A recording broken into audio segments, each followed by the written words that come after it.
Hey, Senda. Hey, Phil. Do you want to talk about your trip to Buffalo? Oh, man, do I? And maybe some role-playing stuff, too. We should probably do that, too. Cue music.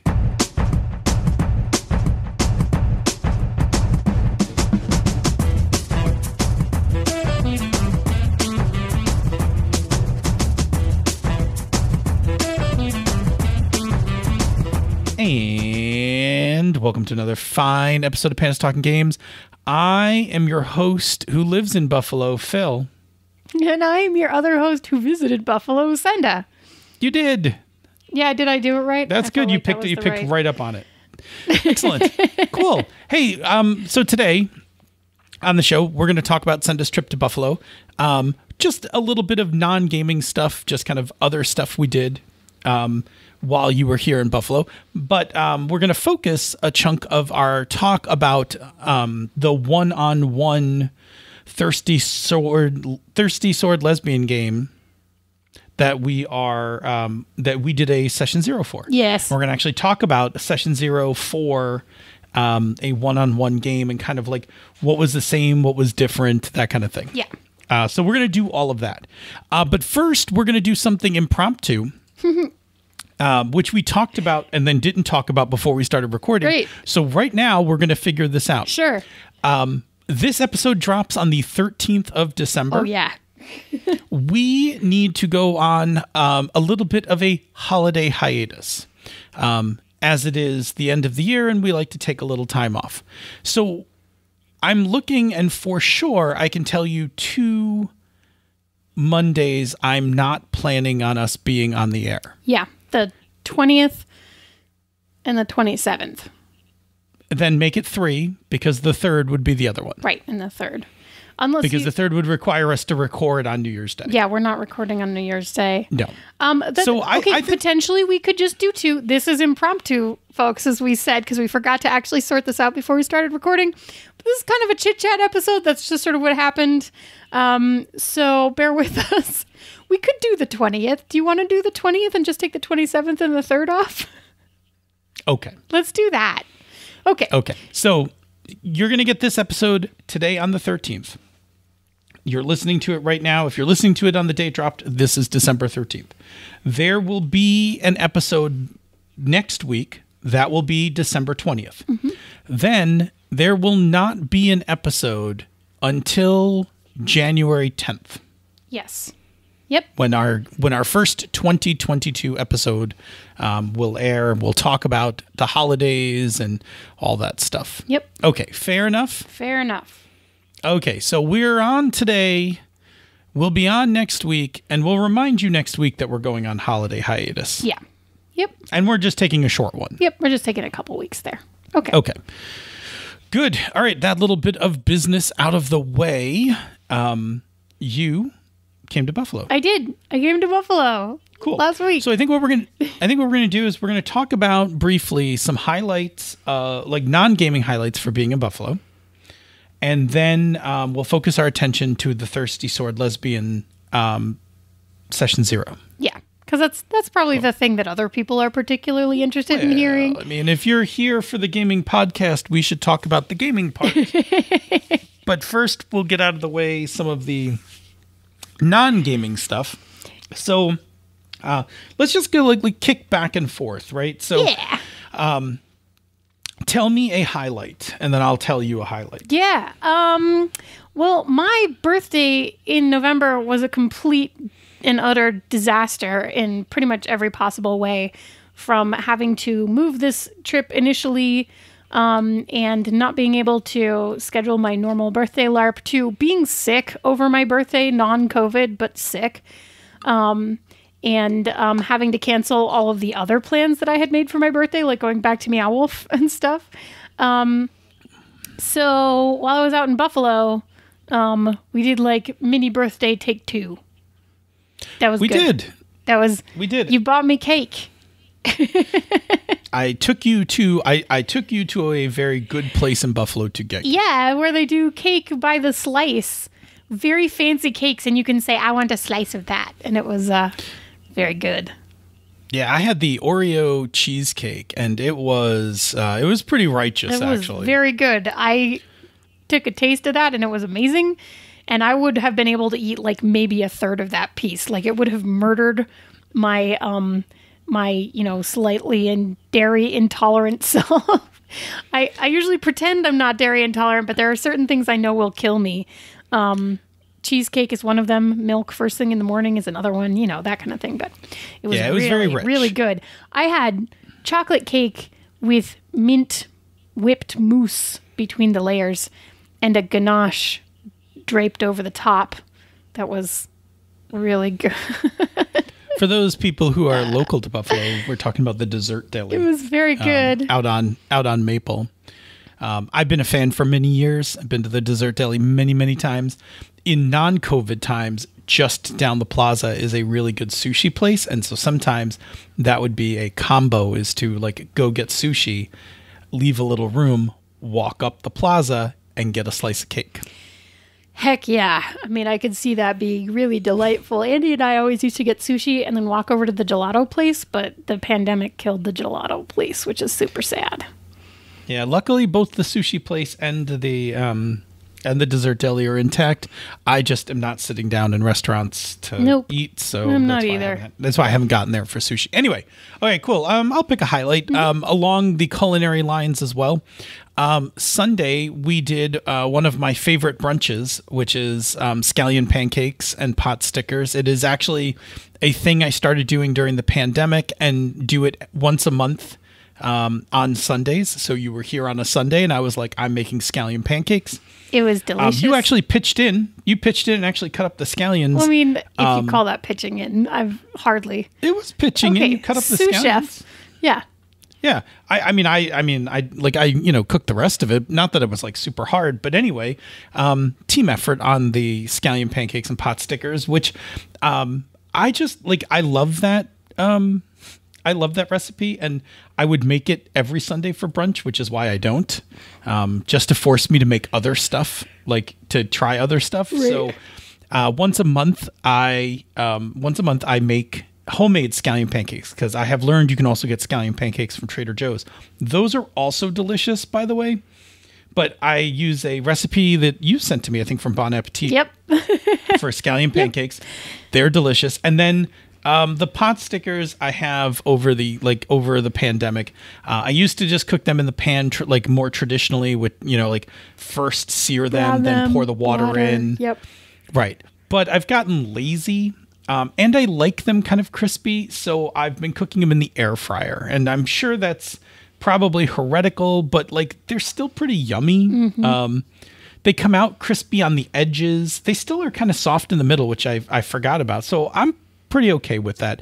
And they cook really quickly. You just throw them in, you spray them with a little canola oil, set the thing for 9 minutes and walk away. Yeah, I was and you just don't have to think about it, which is really nice. Mm-hmm. Yeah.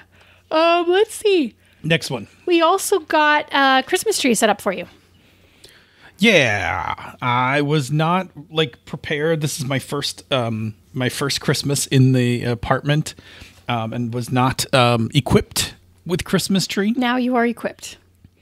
I am, and I'm glad, because I was almost gonna not get one. Mm-hmm.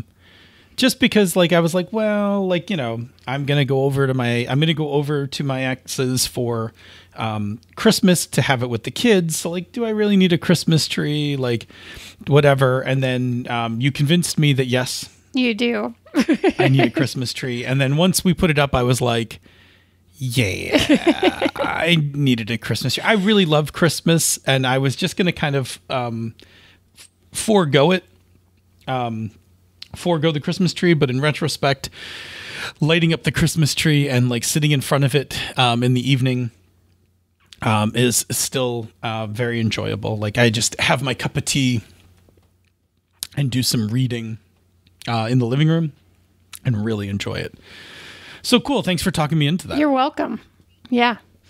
I will name another thing, which is we did one of your favorite activities, non-gaming activities, which was thrifting. We did. Yeah, I did that this morning too. That's why we're recording late. Oh, I remember. I was talking to you while I was working. But yeah, we did some thrifting. We hit some thrift shops. I needed a few things for the kitchen. of which I did okay on. I could use some more ramekins for making like French onion soup and stuff, but I did get a casserole dish that was important to me. I needed a Corningware casserole dish, and I got one. I could use one or two more, but I'll work on that. Like future thrifting will see what I can yield. But the real cool find was, we were in one of the stores, and we found this large, right? Like I forget the exact dimensions of it. It's like 11 by 17, I think. No, I think it's bigger. Are you talking about the things we hung in the dining room? Yeah. Yeah, I think they're 11 by 7. Oh, no, they're probably 17 by, what's that standard poster size? Yeah, exactly. Anyway, so we found one for Empire Strikes Back. Yeah. And it was like on wood, like it was like a poster that was like a plaque kind of thing. And I was like, oh, I'm definitely getting this. And then we went around the corner, and in a different spot, we found the Return of the Jedi one. And I was like, well, I got to get both of these. And then we searched the rest of the store, but there was not one for A New Hope. Right. I think someone had probably, if they were going to buy a single one, they probably got that one. Yeah. So the New Hope one disappeared. Which I was sad about, because I would have liked to have all three, but also I was like, I can work with two, right? Like that's fine. I'll just put up these posters of Empire and Jedi. Yeah. So we hung those up in my living room, dining room. And those were cool finds. Like that's the fun of thrifting, right? The fun of thrifting is you never know what you're going to stumble onto. Yeah. You just kind of have to be open you have to just and receptive. Be open to what the universe sends to you. Like this morning I went to the thrift store just to see if I could get my kiddo a decent coat, since I basically rent him clothing from Goodwill at this point, because he's like growing so freaking fast, and like his, there's like... by the time you buy it, you're just getting rid of it. Right, there's like 3 or 4 inches of wrist bone suddenly sticking out of his winter coat. So I was like, well, let me just stick my head and see what I find. Did I find a winter coat? No, I definitely did not find a winter coat. Did I find a bunch of cookie tins to pack Christmas cookies in, and a fantastic glass to-go tea infuser for loose leaf tea? Yes, I did.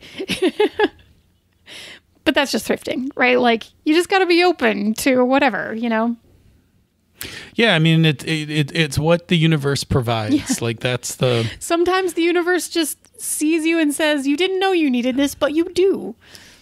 Exactly. So that was cool. Like, that was a nice... Like, those were nice finds. The other handful of stuff I got was pretty good. Also on there, I'm just going to name... Because I'm just going to predict your next one based on the thrifting.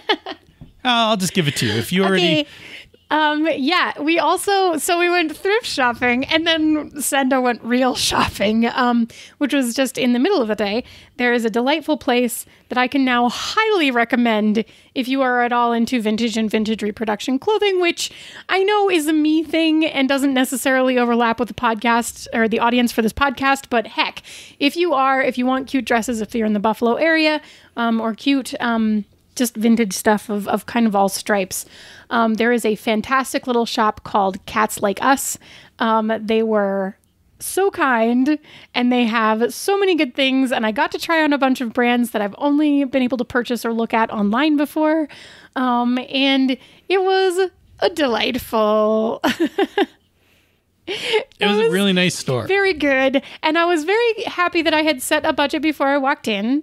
And I stuck to it, and everything was okay. But I did get, I got a vintage reproduction dress, which is very cute and I love very much. And then I got several actual vintage scarves in silk and satins, and fur hair and, tying around neck and stuff like that. And then I also got this really lovely brooch that is like pale blue Aurora Borealis beads, which is really vintage. It's a really vintage look, like you just don't usually see in modern stuff anymore. And it's super cute. And I got it to wear with my snowflake poodle skirt that's also light blue. And I'm very excited for that to be my holiday combo for this year. Because it's very wintry and not super... what am I looking for? Not super specifically any holiday, which is great. No. It's just like snow.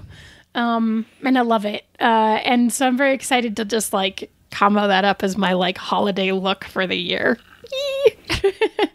Yeah, very good. Anyway, very good. I loved that place. It was awesome. If you're not in Buffalo, you can shop their website also. And they have done some really amazing things with like, they measure all of the stuff that they get in. So they can just give you the measurements online, which is so nice because when you're ordering all of this stuff from the UK, if you're me, then sometimes it's very difficult to tell because they will tell you across the board that a UK size 14 is a US size 10, for example. But then that actual UK 14, like the waist sizes can vary on those by really about 3 inches, which is a pretty big difference size-wise between fitting and not fitting. So it can be difficult to tell. And sometimes a brand will be pretty reliable once you figure it out.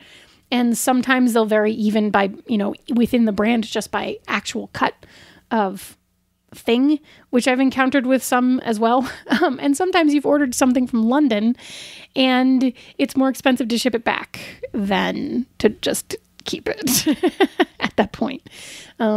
So Cats Like Us. Check them out. That is my personal special advertisement for them because they were very lovely people.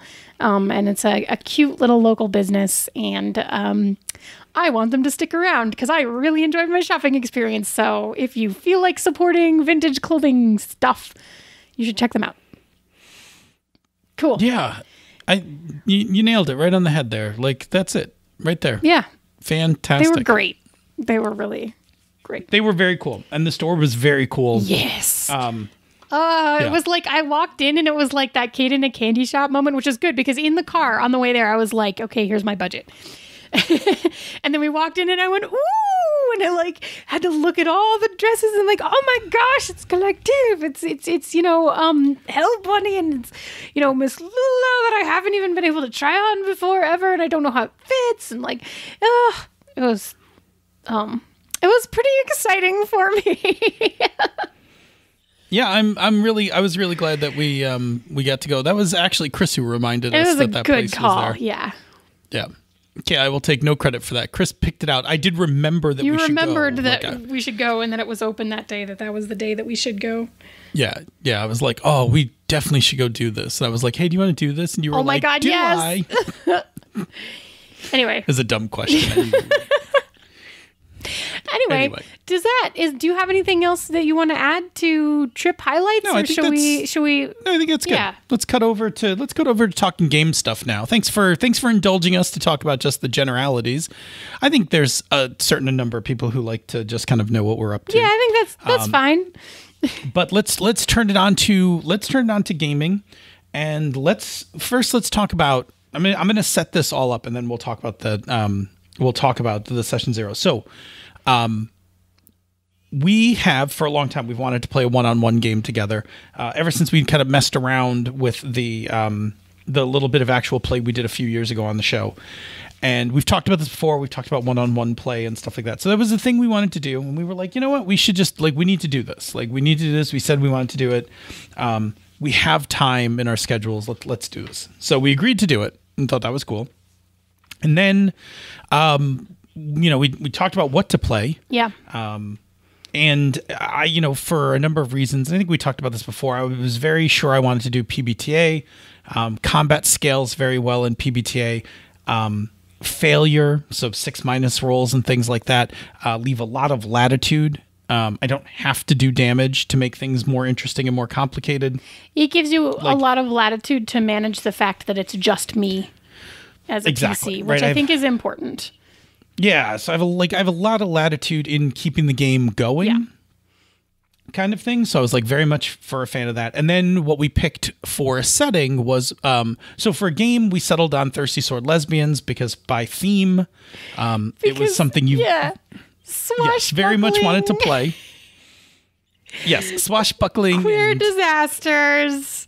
Yes, I mean, we're here for all of not these that things. I haven't played this game before, but it was a one shot. So I'm pretty into, a little bit of long-term play to develop actual, more, relationship style stuff while still having much swashbuckling. Many of the buckle swashings. Yes. So TSL was our choice. Thought it was a very good, solid choice. I liked it as well. And, instead of doing one of the settings that was in the books or one of the ones that's coming out or came out, because I think the PDF's out, it's only the print. Yeah, they're doing the Kickstarter they did the Kickstarter for Advanced Lesbian Lovers and Lesbians for the print. Yes. But yeah, I do have the PDF for that. Yeah, so we forewent. I don't know. We skipped over those. And we decided to use a setting that we had developed for a game that we were messing around with that never really gelled, called Long Live the Queen, which is based on this short story called Mozart and Mirror Shades, and it's about this corporation that travels back in time to basically loot a parallel timeline of its resources to maintain its utopia. Mm-hmm. And we decided that it would be fun to just set that time period in Musketeer, France, and that this thing happens where, because of the arrival of this company, there's no prime directive for these guys. So they just inject the place full of technology and full of new ideas. And so Paris becomes this kind of more metropolitan and progressive and queer city with people who still wear period style clothing but have cell phones that are like rubbing shoulders with people who are wearing suits. Some people are riding horseback, some people have cars. Like it's all over the place. It's this very mishmash of period style plus contemporary, which on one hand is good because I'm not great on history, so it allows me to kind of break all the rules of history because I don't really have to keep anything. Yeah, you don't have to keep track of anything at all. Right. Like I can just, that's a, period ball gown. That's an Armani suit. Like it's perfectly fine. Yeah. Like these now all mingle together. And on top of that, we wanted it to be very progressive and queer. And so while this corporation are definitely the bad guys because they're here to plunder resources, they're also progressive. And so they introduced the idea of normalizing queer relationships and being, and breaking down racism and all of that stuff. And so Paris is this like really fantastic like new melting pot of like, because people from around the world are now coming to Paris to talk to this corporation, unbeknownst that they're the bad guys, that kind of thing. Unbeknownst, except for Queen Anne, who does not believe that this corporation, Kronos, has their best intentions for this timeline. And so her personal musketeers, the Queen's musketeers, are carrying out spying, sabotage, and things like that against Kronos. I think we should add one more important fact into this because it's one part that makes this really interesting. So when Kronos comes in, the people who work for Kronos do not understand that this timeline will continue to exist once they leave. Yes. So even their employees don't actually know that they're basically like raising a timeline and setting fire to it and then dumping it and leaving these people to live in that like stripped situation where their timeline, like their Earth in that timeline no longer has any resources for them to progress, right? They don't know that. So they are coming in. It doesn't matter that to them at all that they change the timeline because they don't believe that it will continue to exist. And B, like probably a lot of the people that work for this corporation believe that they're doing good. Yeah, on top of that, and this is just a little caveat, the energy it takes to open the portal between what's called real time and these shunts is actually like a lot of energy. So it only gets opened a few times in the 20 years that Kronos stays in the timeline. So the thing is, Kronos is here. They're manufacturing cell phones, computers. They've installed plumbing. They've done this stuff. The rank and file of Kronos thinks that they're actually helping these people temporarily, and then think that when they leave, this timeline will cease to exist. The shunt will just dissolve because they're not there, and it'll be fine. but that's not true. Yeah. Like, so like that's not what happens. I feel like that's key information just about the actual corporation. Yeah. Kronos's higher level executives know what they're doing. Yeah. Those are the people who are making the decision to leave these timelines in shambles behind them. And by plunder resources, what we mean is like when Kronos shows up, Kronos like extends, like Kronos comes in and like, you know, arrives in France and tells the King of France, like, hey, listen, like, we have medicine, we have plumbing, engineering, things like that. We're going to help modernize you. All we want is that oil stuff that's in the ground that you're not using because this is the 1600s. Yeah. So they're just like, do you mind if we just take that? Yeah. Yeah. Would you mind if like we also like mined some of these like weird rare earth minerals, like things that are used for computers and cell phones and stuff like that? Lithium and Yeah. And so, of course, you know, these rulers are like, yeah, absolutely. Whatever. That would be We're not using them. Fantastic. Yeah. So anyway, so the backdrop of this is that like Kronos is, you know, clearly the bad guys, but the king and his court have been won over by Kronos's technology, money, fashion, all of that stuff. And the Queen Anne is a little more shrewd and is like, I don't think this is all on the level. Like, so she uses her musketeers who she trains in secret with some of her allies to be her spies, her saboteurs, and things like that. So that's our backdrop. And if we're doing our Jason Pitt thing, that's our setting. Our situation is that your character is a musketeer and will go on various missions. Yeah. For the Queen, Country, and Timeline, I think is our little tagline for the game, right? Queen, Country, and something Timeline. Like that, yeah. Yes. Okay, so on to that, we had a setting. And again, we were messing around with this. If you've heard us before, followed, you know, through our backlog, we've been messing with this as a Fate game, and we were trying to do a bunch of like different things with it, a little more mechanized. But we decided for TSL we could streamline that out. TSL's got a very different feel from what we were originally going for. We're going for kind of a hard espionage, hard sci-fi thing, but here we're going for queer disaster with swords. Queer disaster swashbuckle. That's where we're going. Yeah, and the rules. Yeah, and the rules for TSL have all that baked in. So all I did was look at the format for how to make a setting, took our setting notes and made the setting. So I made a number of interesting people, and I made a couple of custom moves for the setting, wrote a little background, and bing, bang, boom, we're good to go. Okay, so we did all that. We sat down to have our session 0. So we knew our setting, we knew our situation.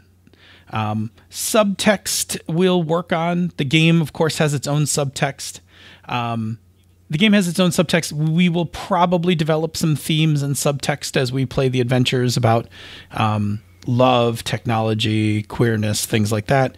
I don't have an agenda for those. I'm just going to let those kind of percolate.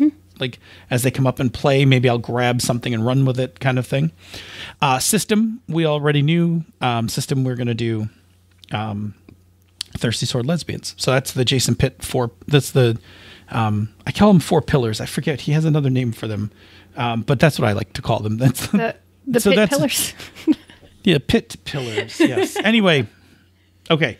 So with that, we sat down to do our session 0, and the focus of our session 0 was going to be character gen and kind of getting our initial ideas together. We did not in our session 0 do a safety talk yet. We'll do that before we play. But you and I have played a whole bunch of games together. I know most of your lines and veils. We'll run through them before we play to make sure. And I know because we're going to be playing primarily online, unless we're together for any reason, that our consent tool, which will be the OK check-in. Yeah. Which is our preferred, is one of our preferred tools. Yeah, and I really like that.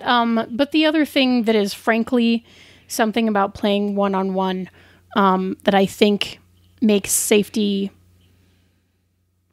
potentially easier. I will say potentially because, you know, one-on-one can be more intense too. So it has more potential pitfalls. But the thing that I will say about safety with one-on-one is I think that there's like no outside pressure from anyone else sitting at the table who's having fun. There's just you and the other person. So it is also easier to have mid-game conversations or to throw up an out-of-character flag or something like that and be like, okay, hang on a second, where are we going with this? So no, and we're not strangers to one another. Right. Like we can easily have those talks. But as always, like something in there, always. We're always good about safety. We'll put our we'll have a safety discussion briefly before we start our first game, just to dot our I's, cross our T's. Yep. Yeah, I just wanted to mention that because it is a thing. No, it's and nice, and I think it's important to say that like one-on-one, yes, you're without the social pressure, but I think the other piece of that to keep in mind is it's one-on-one between the two of us. And we are really good friends. We have known each other for a long time. So there is a lot of trust and comfort. If we were two people who were just playing, it would be very different. Yeah. If you were sitting down at a convention, sometimes that's like that's a lot more intense. But I feel very comfortable like walking into this that I will be able to say meh, if something happens because I know you really well and Yeah, and I mean likewise, over the years I've known you well enough that like I know what I'm not. I already know what I'm not putting in the game. Like I'm very comfortable. I know what I'm not putting in the game. Nevertheless, we're still going to have it. Yeah. We're still going to just talk through it. Talk. Yep. It will be abbreviated for all the reasons that we just said. Okay. Yep. Anyway, so we focused on character gen and idea gen. Yeah. Because so this is two parts, right? One, we need a character, and we'll talk about that in a second. But the other thing I needed was to make sure that and this is to me is always a big part of session 0, is I needed to come out of this with some idea of what I could draw upon for the game. Now, I had the setting material that I'd written up, so I knew I had that to draw upon. I even have an intro adventure because we're just going to test TSL. We're going to modify an intro adventure we use for play testing. So I have that, but I also needed like who else is part of this game, because when I'm playing a game with a full group, by the time we finish character gen, I have 4 or so characters. Yep. Right. And if they each have one NPC that they define during character gen, I now have like 8. Yeah. I have characters and NPCs to draw upon. I knew that was going to be an issue with us, and I improvised a little something, which we'll talk about. But I needed to come out of the session with more than just your character, because your character wasn't really going to be quite enough material for me to pull together. Yeah. I mean, she needs to have ways to interact with the world around her and touch points. And people in which to interact. All right, so let's talk about character gen. Tell everybody. Tell me how you arrived at the playbook that you selected and the challenges that you think might be unique for playing one-on-one when we talk about how to pick a playbook. Yeah, it's interesting. So when we sat down, there were a stack of playbooks, and I did what I kind of always do with playbooks, which is I just went, that one looks interesting for, I can imagine how I might play that in this scenario. So I'm just going to, pull it aside. And then that one doesn't really work for me. Not really interested in that type of storyline, etc. Right? Like, so sorted them out to interested, not interested. I ended up with, I think, 4 that we talked about. And then we actually literally just sat there and went, okay, if I played this character, what does that look like? What story are we telling?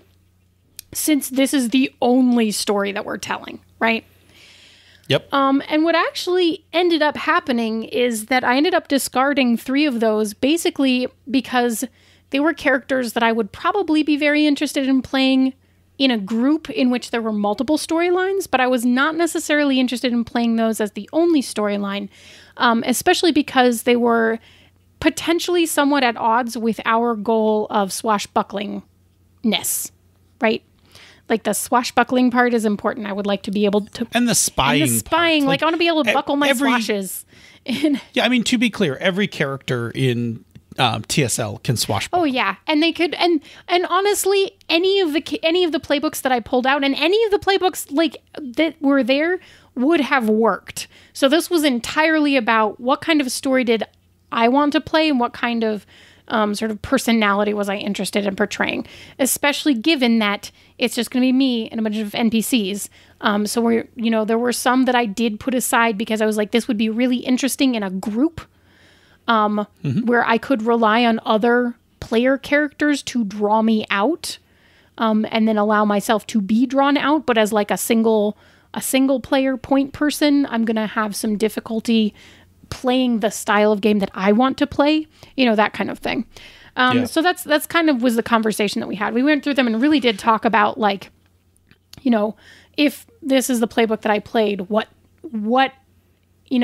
would we do for right? stories? How does this translate? And then with that translation to this timeline and this setting, what does that make the story feel like?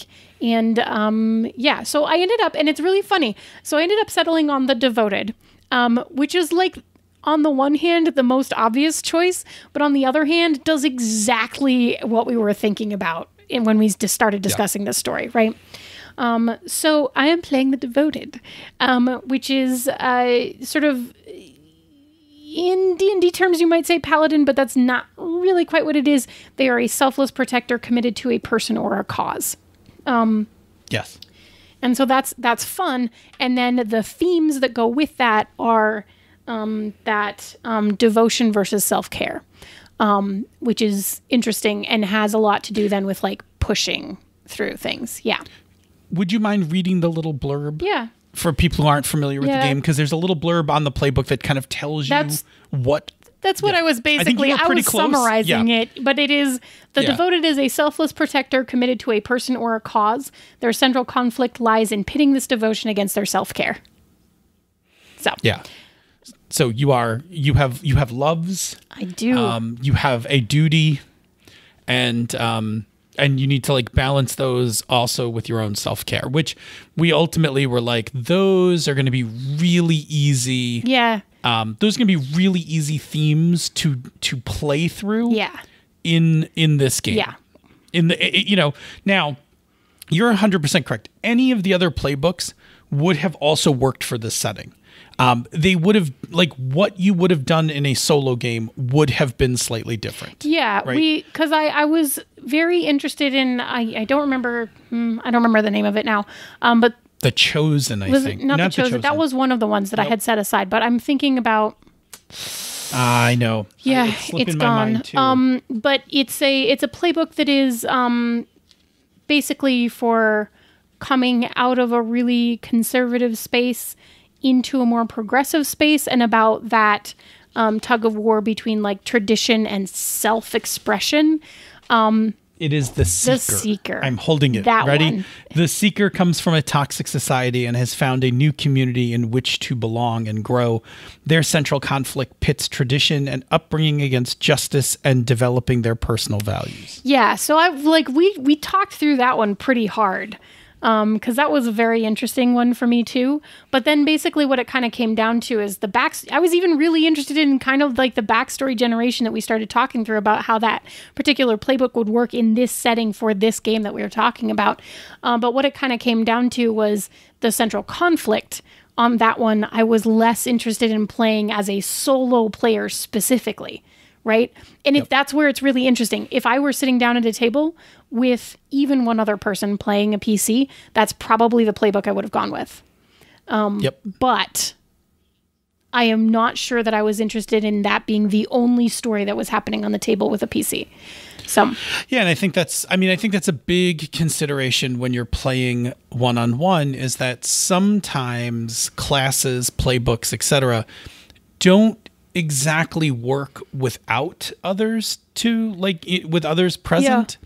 Or may not it's work into the story that you would like to tell without others present. Sure. So it was good. Like, it was good. We had a lot of talk about that character because I was like, okay, if you're thinking about this character, here are the kinds of like things I am thinking go into the story that we're going to tell. Right. And we talked about it, right? We went through and we were like, it would have been totally workable. Yeah. But when you were like, I don't think that's what I want to do. And I was like, cool. Okay. That's not a problem. Yeah. Like, it's not going to upend the setting the game or anything. And then, you had already had the Devoted. Yeah, the Devoted was like the next one. It was down to between the Devoted and the Seeker at that point, I think, because we had I think the 4 that I actually had stacked up were the Devoted, the Seeker, the Chosen, and the one... The Trickster? No. The one who had gone from evil to good. Oh, right. I don't remember the name of that playbook. I'll see if I can find that one. Like the Redeemed, maybe? I have the other... I'm holding the pile right here. Trickster. The Trickster was the one I was like, I would be... The Infamous. I was like, the Trickster is the one that I'm really interested in potentially having show up in the game. Yeah, I had some cool ideas for how the Infamous gets into the game. I had a lot harder the harder part for it was this game is about espionage, and it was like the Infamous is like known for like... which is why I think that was the first one that I pulled out, because I was like, this is really fighting against the specific story that we want to tell. Yeah, it was like, it would have been more conspicuous when we wanted to be a little more like spy-like. Yes. Which is okay. Like we just kind of worked through it, and we had those discussions. So that was the first part of our session 0 was really talking about just choosing the playbook, because choosing the playbook was going to have a lot to do with the kind of story we would be telling, the way we would be playing, because while everybody has access to the basic moves, as you know, if you've played a PBTA game, each playbook gives you access to very specific moves for that playbook, which then in a one-on-one game very heavily influences how the game is to be played. Okay. So that was cool. So anyway, so we did the first part, which was we worked through picking out the playbook in terms of how will this work in the game. And then we actually went through the process of making the character by following the steps in the book. Very straightforward. It's a PBTA playbook. You circle things, you make decisions. Life is good. Exactly. Yeah. So that part was pretty easy. We had to do one modification. This is where we get into like where we modified the game a bit. So one of the activities in the game is what's called strings, where the players sit around. They kind of figure out how they all link together. And then based on how much emotional investment, give a certain number of strings on their character to that player. And those strings can later be used to help or hinder a player based on some of the moves. So we didn't have any other players. We didn't have any other characters, any other players to draw upon. So that is when I kind of was like, okay, I think we need to make up a couple of index card depth. Index card depth. We didn't need to make playbooks out of them, but we need to make 3 more characters. Yep. Right? To kind of quote, make this a party of 4.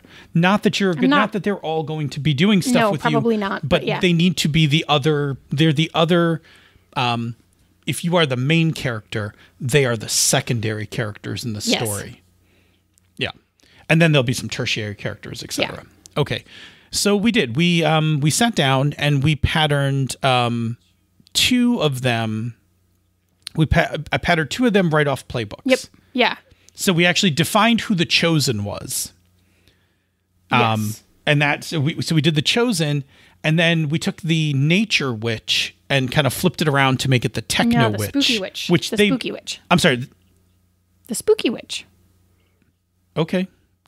I thought it was the There's Nature 2 Witch, witches. but there are 2 witches. We flipped one of them, like they say to do in the rule book, to make a Techno Witch, which was good because we wanted that way. Now I have somebody who is really tech savvy to be that good support character. Yeah, I have my very own like Cowboy Bebop Ed. You have Ed, you have Ed, Q, like all of those things. So that was good. So and then we named them. We used my short order hero cards to give them 3 personality traits each at random. That was good.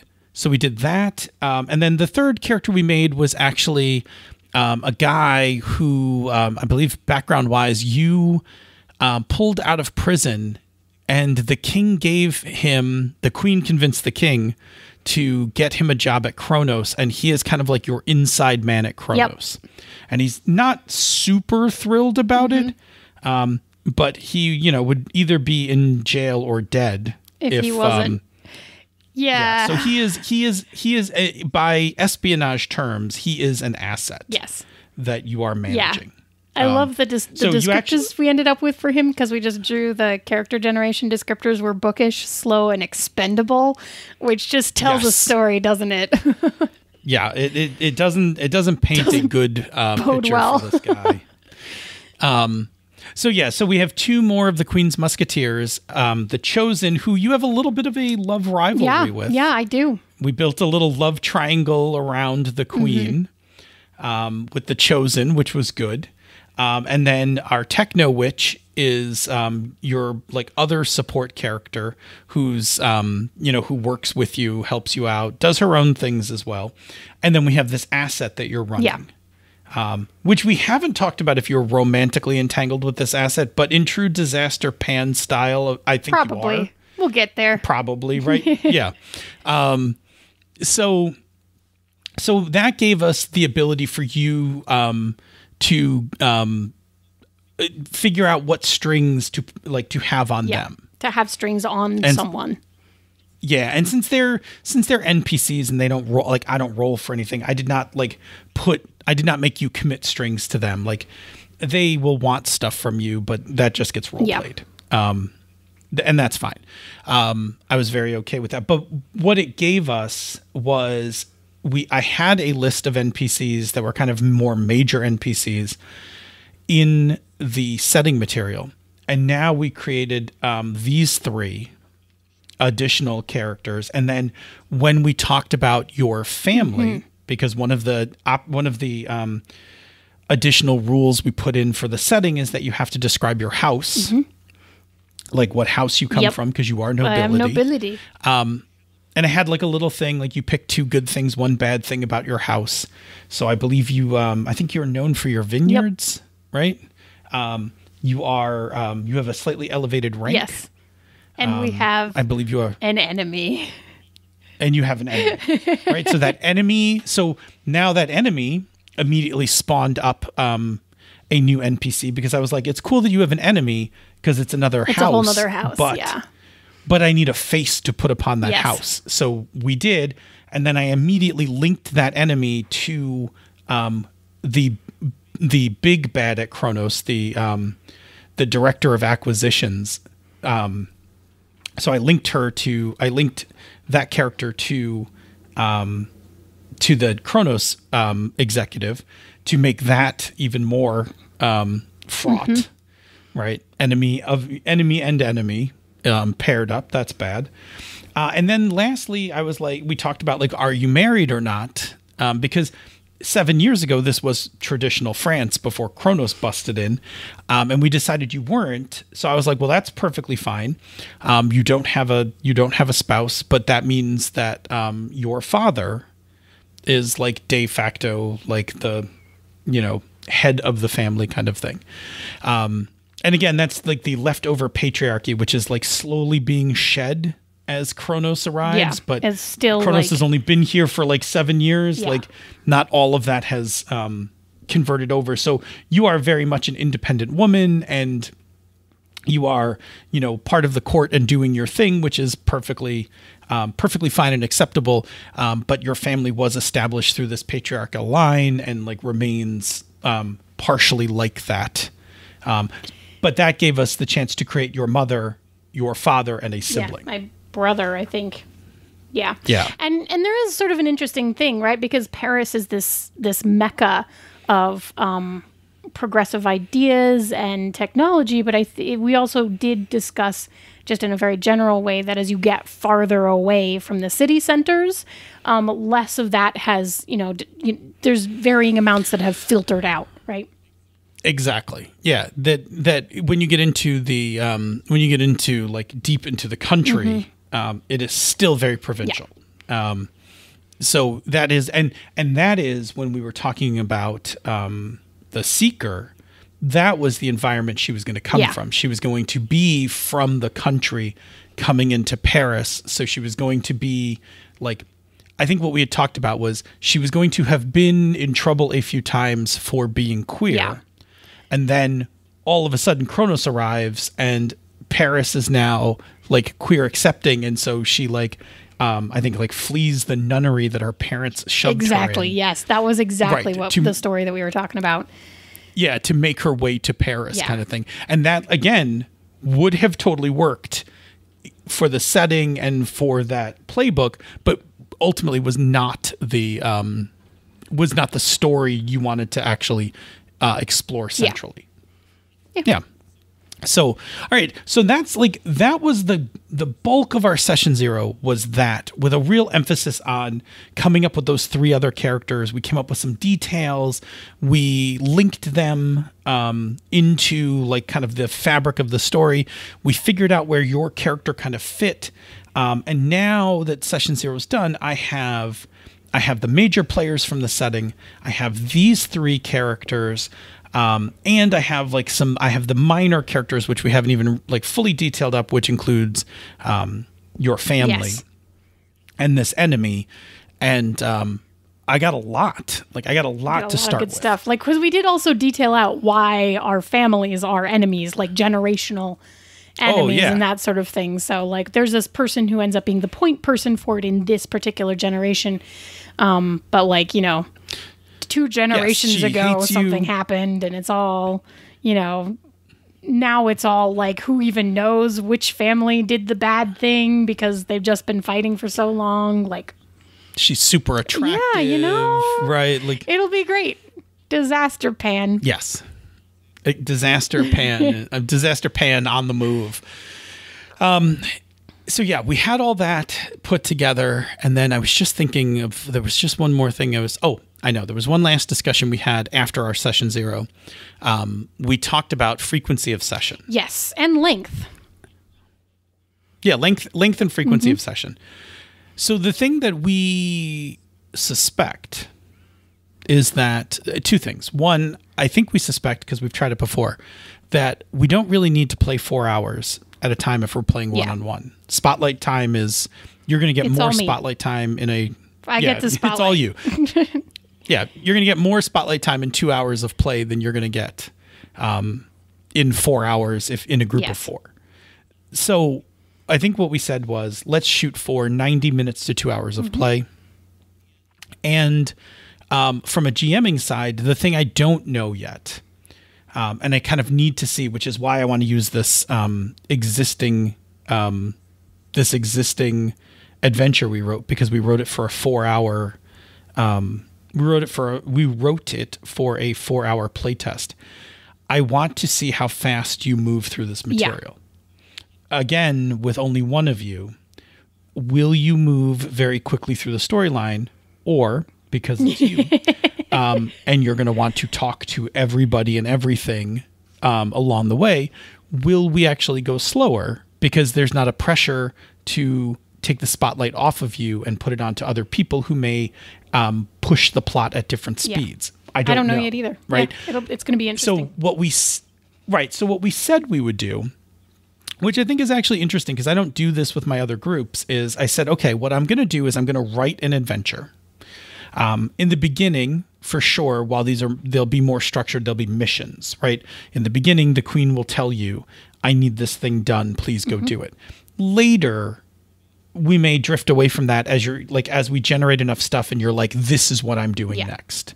And I'll be like, cool, that's what we're doing, right? But in the beginning, and I actually like this for a lot of games where there's a mission giver when people don't really know how and what they want to do yet.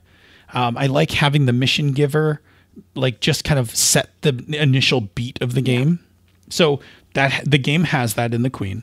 But what I said is I'm going to write a mission and then we're going to play weekly until we finish the mission. Then we're going to take a week off so that I can write another mission.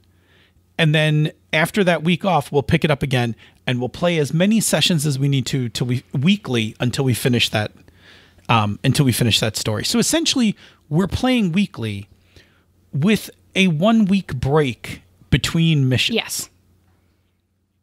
And the idea is that we really don't know how fast we're going to go through the material. We assume we're going to go 90 minutes to 2 hours. We have the option just to keep going if we really get into it. We have the option of ending early if something comes up. But we're going to shoot for that 90 to 120 minutes. And we'll just play weekly. And eventually, within a few stories, I should have a pretty good feel for how much story takes how much time. And essentially we'll just keep going with that, which will be weekly with a week off for me to do some, like, to write the next episode. Yeah. Which I think is kind of neat. I've never done that before. I've always done like every 2 weeks or whatever, but I really like this idea that, like, hey, we just play till we exhaust the story, like we exhaust the mission. Well, and then I'll stop and write a new mission. It's also interesting from the perspective of, like, we have an anticipated amount of time that we expect to play per session, but, like, it could also fluctuate, and that's fine.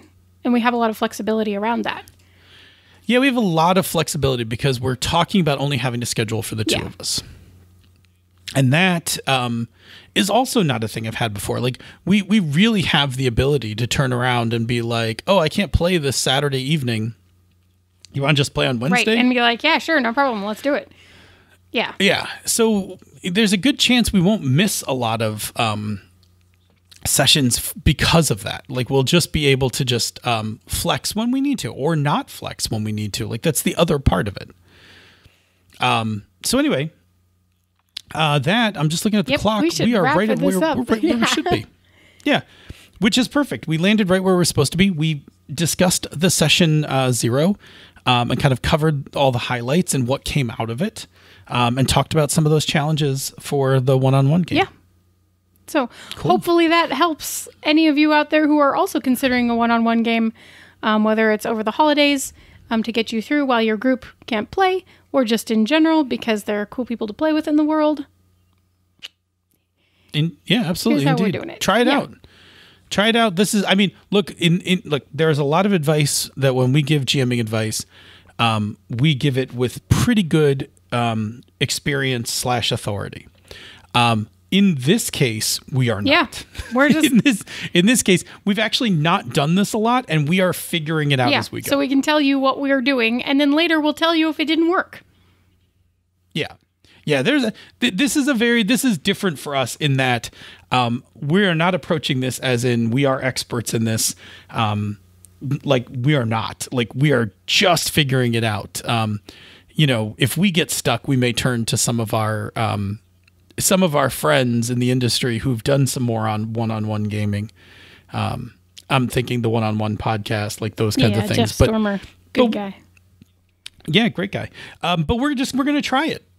Because we can, and because gaming can be fun and experimental. It doesn't have to be perfect. It can be experimental and messy sometimes. We can fix a thing and back up and keep going kind of stuff. So we'll figure it out. Yeah, I think what's really interesting about this, just as a last parting shot, and then we will wrap this puppy up, is that I've played quite a few one-shots that I was one-on-one with people, but I've never played a campaign before, and I think that's what's been really different about approaching this. So yeah, it's going to be really cool. Awesome. All right. Tell me about another show on the Misdirected Mark Network, and then we'll get out. No. I forgot to bring up the sheet. So I'm just going to tell you about the Gnome Cast, where we sit down with a group of gnomes weekly to talk about sometimes an article, sometimes just a topic, sometimes a cool interview with somebody in the industry, maybe doing a review of something. They're good shows. They're a lot shorter than this show, unless I'm on them, or you're on them. and yeah, you should check them out. And hopefully that blurb was good enough to keep me out of the stew, but I don't know. I'll put in a good word for you. Oh, cool. All right. Say, Senda, where do people find us on the internet? Well, you can find us on Twitter at Pandas Talk Games. You can find us in the Misdirected Mark forums, which is forums.misdirectedmark.com, or you can drop us an email, panda@misdirectedmark.com, or you can send us something on the Tiki-Talkies if you can find us. Have fun. Cool. What else? Geez. Yeah, we'll talk about this in the after show. I had my booster shot the other day, not completely back yet. So what do we do? Yeah, what do we do with that information once we have it? Send us your questions. Send us any ideas, things you'd like us to talk about, all of those kinds of things. The goal of the show is to help you run more better games. That will make running games more enjoyable for you, which means you will run more games, which means you will stay in this hobby and continue to have a good time. That is ultimately our goal, is to make sure that you are having a good time in this hobby by providing you answers for questions you might have, tips to make your games better and things like that. So send them our way. Whatever you got, we'll take it. We'll make a show out of it. We'll get it back and we'll give you some of the, whatever advice we can come up with. We're pretty good at coming up with advice. So I'm pretty sure we can help you out. On the topic of helping out, if you like what we do here elsewhere on the Misdirected Mark Network, please consider supporting our Patreon campaign. Go to patreon.com/MMP. Patrons get access to the Bamboo Lounge, the Bamboo Lounge, the after show for Misdirected Mark, and access to our awesome Slack Room for Life. Can't say enough about the Slack Room for Life. Boy, if you want to meet some people who can really cook, enjoy a good Star Wars or Star Trek joke, and you want to just, hear Bob grumble about, things because he's old. Seriously. And honestly, why? And why Get wouldn't off you? my lawn! Very much so. Come join us in the Slack community. You can even jump into our Friday luncheons on that we run on Zoom every Friday. You can just, we invite the Slack members of the Slack community to come join. We have some regulars. Every now and then we get somebody who comes in that's new. It's always exciting. Like, I'm always excited when like I love seeing all our regulars, but when like a new name appears on the Zoom, I'm like, ooh, like who's here? Like, because it's great. I mean, right now, look, we're not doing cons, right? A number of us aren't doing cons right now. So this is like a great way to kind of actually see people face to face. Makes me think that what we should do as a 2022 New Year's resolution is invite our Slack community to some evening Zooms. Oh yeah, to offer some different times. Just like have an evening Zoom where like, hey, I'm sitting around like eating a snack, drinking a cup of tea. Like, you want to come hang out kind of thing? Interesting. Yeah. Anyway, cool. We'll ponder over a break. Okay. That's Patreon. If you can, we'd appreciate your support. If you can't, we totally understand. Don't worry. There's another thing you can do, which is just tell people about us. It helps. I can't even tell you how much it helps us. I see at least once a week somebody on Twitter asking for tips on podcasts. If you're so inclined and drop our name, we would appreciate it greatly. And, tell your fellow gamers in your group, people you hang out with, if you're at a con, whatever, like just, help spread the word. There's another thing you can do that just, I used to say it's soulless. It is still soulless, but there's a thing you can do that's less personal. It's still important because it does help the algorithms that generate lists of podcasts and suggestions for podcasts for people. Like these things, this thing that Senda's going to tell you helps that process. That will indirectly also help us as well. What's the thing? Well, you can leave us a rating or review on Apple Podcasts or the podcatcher of your choice. As Phil said, new reviews that we get really do actually help us with the algorithm, but they also make us feel very warm and fuzzy on the inside.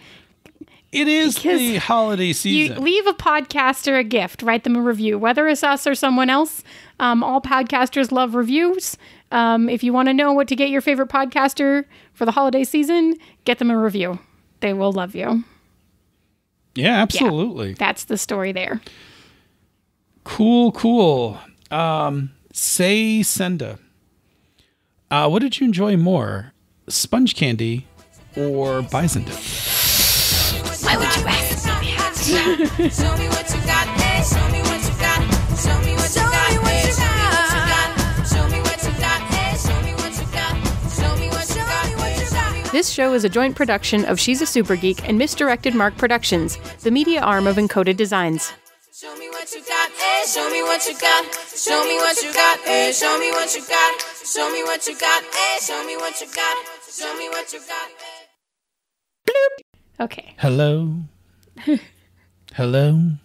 Is it me you're looking for? I can see it in your waveforms.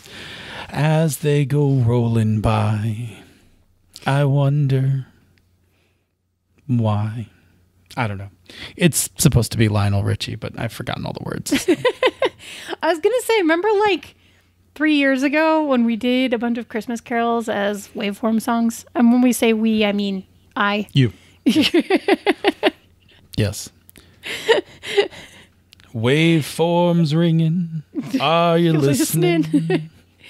In the podcast. In the studio. Yeah, in the podcast. Microphones glistening. I'm really jamming some larger words into spots. It's all good. Beautiful sound. We're recording tonight.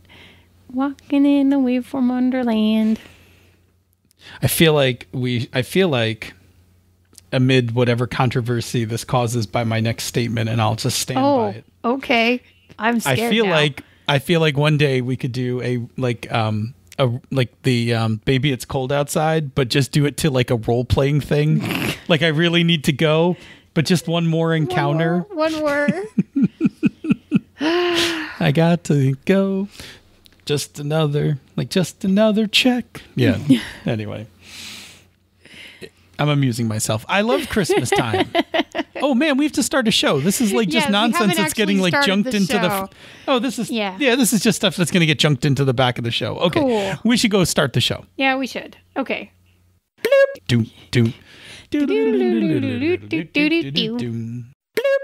And welcome to another Fine Gives. We're just going to do that again. Yes, we are. I don't even know what was happening there.